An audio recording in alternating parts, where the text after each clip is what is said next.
بسم اللہ الرحمن الرحیم۔ موجودہ حالات میں جو کرونا کی وبا پھیلی ہوئی ہے، ہر آدمی اس فکر میں ہے کہ وہ کون سا عمل کیا جائے کہ اللہ رب العزت اپنے فضل و کرم سے اس وبا کو ختم فرما دے اور حالات بہتر ہو جائیں۔ ایک بات گزشتہ کل سے یہ چل رہی ہے کہ آذانیں دیتے رہنا چاہیے، اور ہمیں زیادہ سے زیادہ یک وقت میں آذان دینا چاہیے تاکہ اللہ رب العزت متوجہ ہو جائے۔ سوال یہ اٹھتا ہے کہ کیا یہ عمل مسنون ہے؟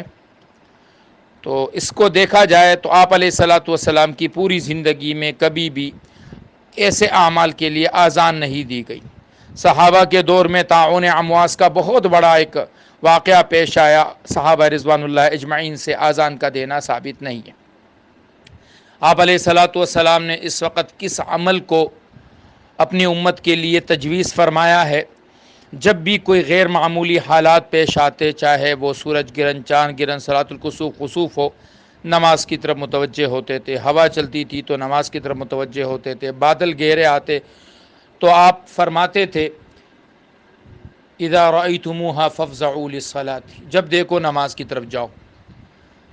فرمایا فصلوا حتی یفرج اللہ عنکم، نماز پڑھو تاکہ اللہ اس مشکل کو تم سے ہٹا دیں۔ تو گویا آپ نے اپنی امت کو ایسے مشکل حالات میں نماز کی طرف متوجہ فرمایا۔ اب اگر ہم آذان کو دیکھیں کہ آذان کے لیے جو روایات پیش کی جا رہی ہے، تو ان میں سے تمام روایات جتنی ہیں وہ ساری کی ساری یا تو انتہائی ضعیف ہے یا من گڑت ہے۔ صرف ایک روایت صحیح ہے، اور وہ روایت یہ ہے کہ اذا تغولت الغیلان، کہ جب تم پر جنات کا حملہ ہو تو تم آذانیں دو۔ یہ روایت صحیح ہے، اور اس کا مفہوم واضح ہے کہ جب کسی ایسی جگہ پر آپ ہو کہ آپ پر واقعی جنات کا حملہ ہو، اور وہ واقعہ بھی اس کے پیچھے کہ صحابہ جا رہے تھے اور آوازیں ان کو سنائی دی، تو فرمایا کہ آذان دیتے رہنا چاہیے تھا، کیونکہ جنات آذان کو سن کے وہاں سے بھاگ جاتے۔ اب اگلی بات یہ ہے کہ بعض علماء نے اس سے یہ دلیل پکڑی ہے کہ چونکہ احادیث میں طاعون کو وخز الجن قرار دیا گیا ہے کہ یہ جنات کی شرارت ہے، لہٰذا آذان دینا چاہیے۔ ممکن ہے کہ یہ استدلال درست بھی ہو۔ امداد الاحکام میں حضرت تھانوی صاحب نے اس بات کو لکھا ہے کہ ایک تو یہ استدلال قابل اشکال ہے، لیکن اگر ہے بھی تو اس میں یوں دیکھنا چاہیے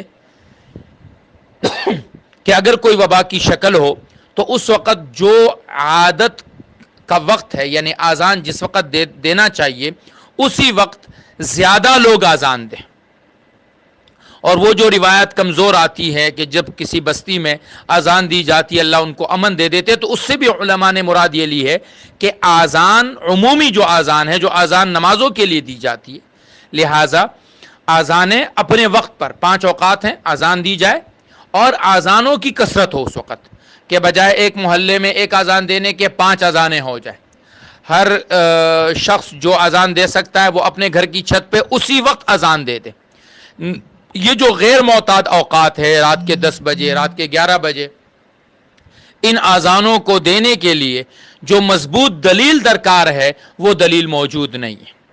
باقی میں اس میں یہ سمجھتا ہوں کہ اگر کوئی شخص کہتا ہے کہ جی میرا یقین ہے، میرا اعتماد ہے اور میں تو آذان دوں گا، تو چونکہ آذان اللہ کا نام ہے، اللہ کا کلام ہے، میں اس شخص سے لڑوں گا نہیں، لیکن میں اس سے ضرور یہ عرض کروں گا کہ ایک مضبوط دلیل کے بغیر اگر ہم اس طرح سے ہر عمل کے لیے اپنی سوچ اور اپنی عقل سے کسی راستے کو کھولیں گے تو پھر راستوں کو آپ بند نہیں کر پائیں گے، اور پھر ہر آدمی کے لیے اپنا راستہ ہوگا، اپنا فتویٰ ہوگا، اپنی دلیل ہوگی۔ اللہ ہمیں صحیح راستے پر چلنے کی توفیق عطا فرمائے۔ عبد الباقی اخنزادہ۔